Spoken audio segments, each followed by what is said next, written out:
Hello friends, welcome to the plan executor. I hope आप सब अच्छे होंगे। चलिए आज के लेक्चर में हम करेंगे इकोनॉमी के एमसीक्यूज और आप पेन और कॉपी लेके बैठे ताकि आप इम्पॉर्टेंट पॉइंट्स को नोट कर सके, जिससे आपको रिवीजन करने में बहुत ही आसानी होगी। ओके, तो चलिए आज का हमारा फर्स्ट क्वेश्चन देखते हैं।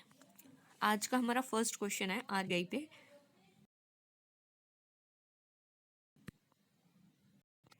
इसमें हमें 3 स्टेटमेंट दी गई हैं। हमारी फर्स्ट स्टेटमेंट है RBI announce monetary policy including की पॉलिसी रेट क्वार्टरली। ओके, ये हमारा क्वेश्चन जो है वो मॉनेटरी पॉलिसी पे है। सबसे पहले आपको पता होना चाहिए कि मॉनेटरी पॉलिसी क्या होती है। तो चलिए देखते हैं मॉनेटरी पॉलिसी जो है सॉरी मॉनेटरी पॉलिसी जो है मॉनेटरी पॉलिसी जो है वो मैंने आपको कल के लेक्चर में भी बताया था कि मॉनेटरी पॉलिसी जो होती है इसका मेन काम होता है इन्फ्लेशन को कंट्रोल करना। काम है इसका? इन्फ्लेशन, सॉरी स्पेलिंग गलत हो गई, इन्फ्लेशन को कंट्रोल करना इसका मेन काम होता है। और इन्फ्लेशन के क्या क्राइटेरिया रखा गया है कि इन्फ्लेशन जो है वो 4 ± 2 के अंडर रहना चाहिए। ये हमारा इन्फ्लेशन का टारगेट है। इन्फ्लेशन हमेशा 2 और 6 के बीच में ही रहना चाहिए। ओके, और इन मॉनेटरी पॉलिसी जो है इसको कौन बनाता है, इन्फ्लेशन को कौन कंट्रोल करता है? इसको कंट्रोल करता है आरबीआई। आरबीआई अपने स्टेप से बहुत सारे स्टेप लेता है, like repo rate, reverse repo rate, bank rate, SLR, CRR, इन सब की हेल्प से। ये तो हो गए क्वांटिटेटिव टूल, और होते हैं हमारे क्वालिटेटिव टूल्स। ओके, इन सब की हेल्प से आरबीआई जब इन्फ्लेशन को कंट्रोल करता है और मनी फ्लो को कंट्रोल करता है इकोनॉमी में से, तो उसे हम कहते हैं मॉनेटरी पॉलिसी। ओके, तो हमारा फर्स्ट क्वेश्चन जो है वो इसी पे बेस्ड है।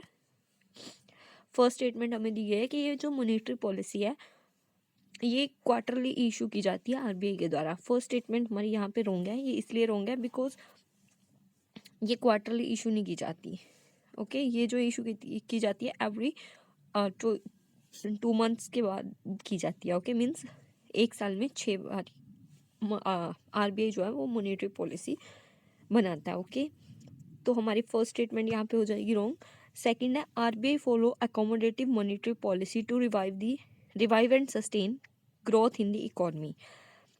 आरबीआई को जब भी कंट्री में, इकोनॉमी में कोई ग्रोथ को सस्टेन करना है या फिर ग्रोथ हमारे कम चल रही है तो उसे रिवाइव करना है, तो आरबीआई उस टाइम पे अकोमोडेटिव टास्क को फॉलो करता है। अकोमोडेटिव टास्क होता है मीन्स इन फ्यूचर में कभी भी रेट कट किए जा सकते हैं, तो ये हमारा होता है अकोमोडेटिव मॉनेटरी।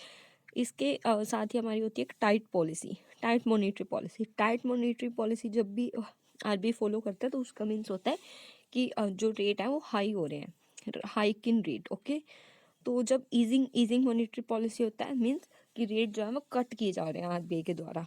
तो अकोमोडेटिव मॉनेटरी पॉलिसी तभी फॉलो की जाती है कि जब भी इन फ्यूचर हम रेट कट करेंगे तो हमारी ग्रोथ जो है वो सस्टेन होगी। ओके, तो हमारे यहाँ पे सेकंड स्टेटमेंट सही है। थर्ड देखते हैं। थर्ड स्टेटमेंट है हमारी RBI has kept the policy rate unchanged in the last 2 years. ये स्टेटमेंट हमारे यहाँ पे रॉन्ग है बिकॉज यहाँ पे लास्ट 2 ईयर्स नहीं है, आएगा यहाँ पे लास्ट 2 ईयर्स आरबीआई ने अपनी पॉलिसी रेट जो है वो चेंज नहीं किए। बट ये लास्ट 2 ईयर्स में नहीं है, ये कुछ टाइम ही हुआ है अभी, इसलिए हमारी स्टेटमेंट रॉन्ग हो जाएगी। तो हमारा आंसर हो जाएगा बी। ओके, चलिए नेक्स्ट क्वेश्चन देखते हैं। नेक्स्ट क्वेश्चन है हमारा गोल्ड पे। आप सब जानते हैं कि इंडिया में गोल्ड को खरीदने का बहुत ही फैशन है। हर पार्टी पे, हर फेस्टिवल पे लोग गोल्ड को बाई करना पसंद करते हैं।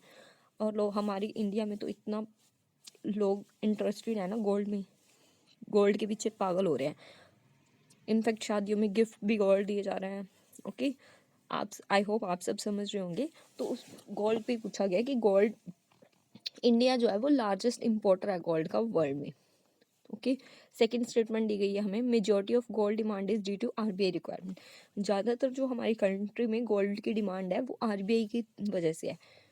तो आपको पता होना चाहिए कि हमारी कंट्री में गोल्ड के जो रिजर्व हैं वो बहुत ही कम है। हम मोस्टली क्या सारा ही जो गोल्ड है हम इंपोर्ट करते हैं। ओके, अदर कंट्री से। तो हमारा फर्स्ट स्टेटमेंट तो सही हो जाएगी, India is the largest importer of gold, ठीक है। सेकंड स्टेटमेंट है हमारी कि ज़्यादातर गोल्ड की डिमांड जो है वो आरबीआई की वजह से है। ऐसा हो सकता है क्या आरबीआई की वजह से हमारी कंट्री में गोल्ड की डिमांड हो? आप सब समझदार हैं तो अपना दिमाग थोड़ा सा यहाँ पे लगाइए, बिकॉज हमारी कंट्री में लोग गोल्ड के पीछे, जैसे मैंने आपको पहले कहा कि इतने पागल हैं, हर फेस्टिवल पे, हर मैरिज सेरेमनी पे गिफ्ट भी गोल्ड देंगे, पहनने चाहे ना पहने, बस गोल्ड को लेके घर में रख लेंगे। हाँ, हमारा एसेट है, ठीक है। तो आरबीआई की वजह से तो ये डिमांड नहीं है, इसलिए हमारी ये सेकंड स्टेटमेंट रॉन्ग हो जाएगी। ओके, तो हमारा आंसर हो जाएगा ए। चलिए नेक्स्ट क्वेश्चन देखते हैं। नेक्स्ट क्वेश्चन है हमारा, at present India is among the top 5 largest importing nation in the world.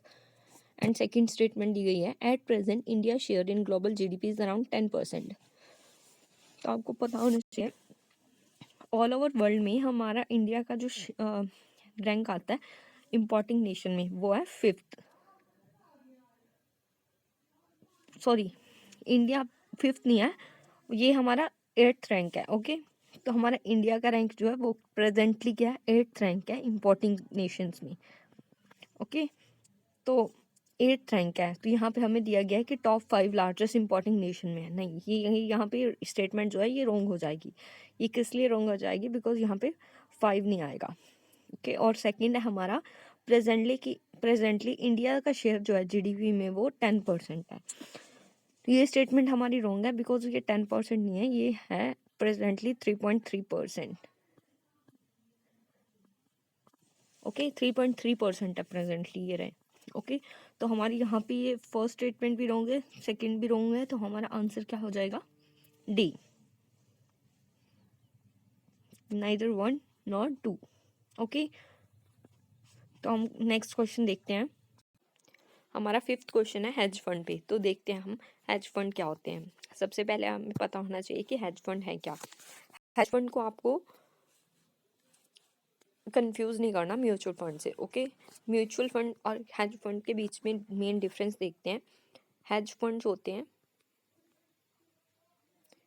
Hedge fund क्या होते हैं, हेज फंड जो होते हैं हाई वर्थ इंडिविजुअल्स के द्वारा ये बनाए जाते हैं। Okay, high worth individuals.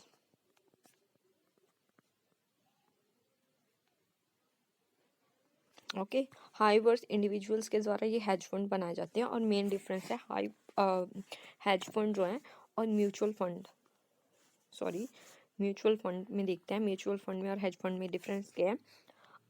Hedge fund जो होते हैं ये स्मॉल इन्वेस्टर्स होते हैं। यहाँ पे क्या होता है, ये स्मॉल इन्वेस्टर्स होते हैं। और यहाँ पे क्या होते हैं, large investors.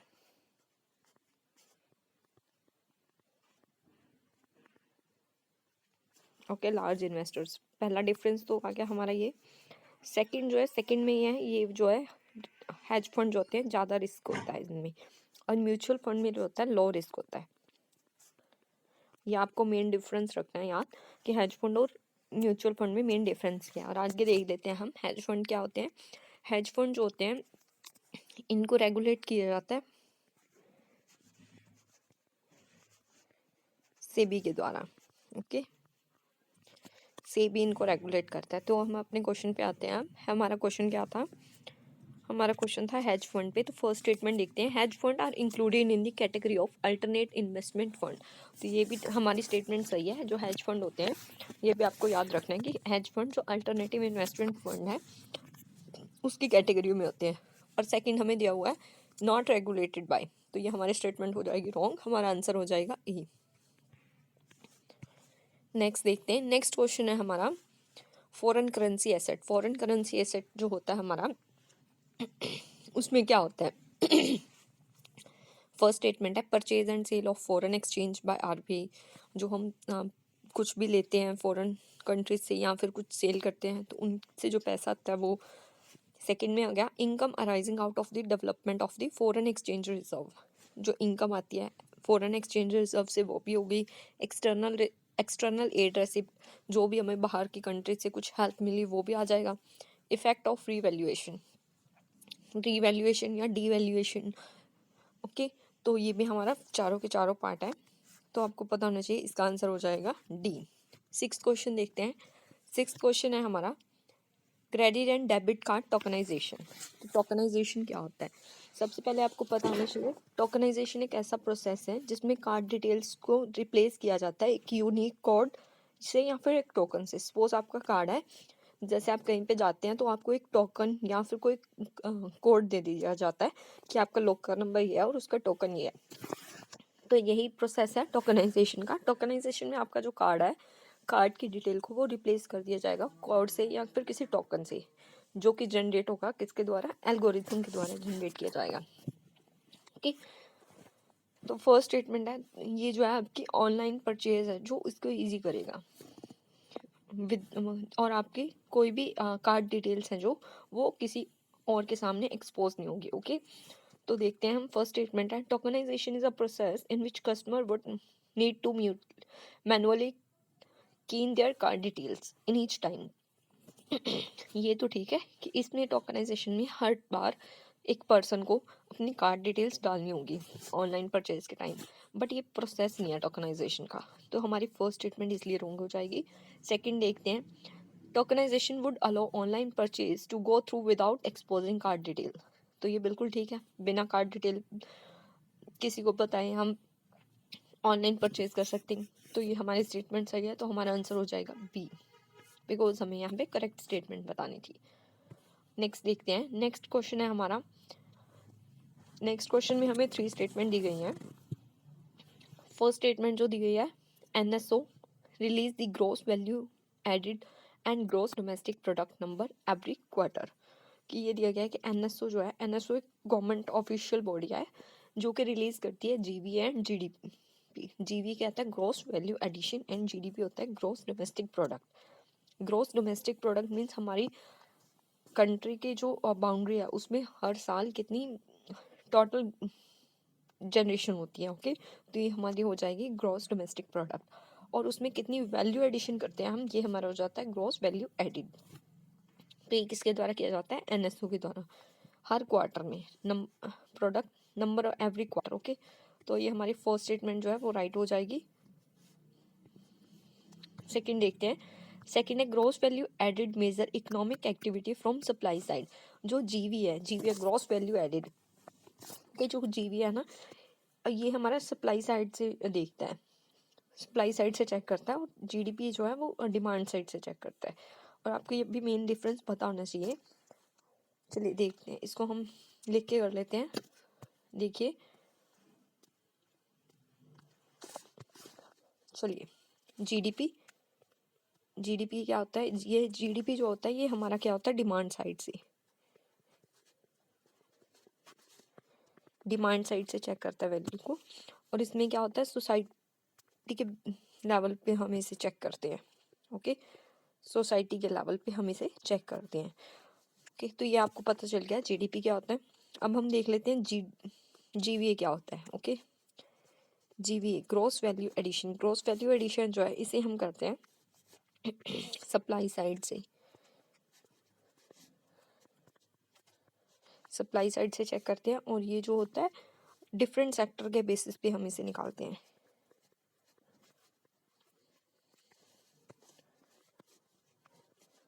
Okay, different sector के बेसिस पे हम इसे देखते हैं। ओके, तो ये आपको मेन डिफरेंस पता चल गया GDP, sorry GVA and GDP में। ठीक है, जीडीपी जो हमें सेकंड स्टेटमेंट में वही दिया गया है, जीडीपी है वो हमारा चेक करता है डिमांड साइड से, जीवीए जो सप्लाई साइड से, और ये एक वैल्यू देखता है सोसाइटी के लेवल पे, और जीवीए किस पे देखता है? सेक्टर्स के लेवल पे। तो नेक्स्ट है हमारा gross fixed capital formation show how much of the new value added in the economy is invested rather than consumed। कि जो ग्रॉस फिक्स्ड कैपिटल फॉर्मेशन है वो शो करता है कि कितनी वैल्यू और ऐड हुई है हमारी इकोनॉमी में, तो ये उसके बेसिस पे हमारा चेक करता है। तो ये हमारे तीनों स्टेटमेंट राइट है, तो हमारा आंसर हो जाएगा डी। ओके, तो ये थे हमारे आज के कुछ क्वेश्चंस।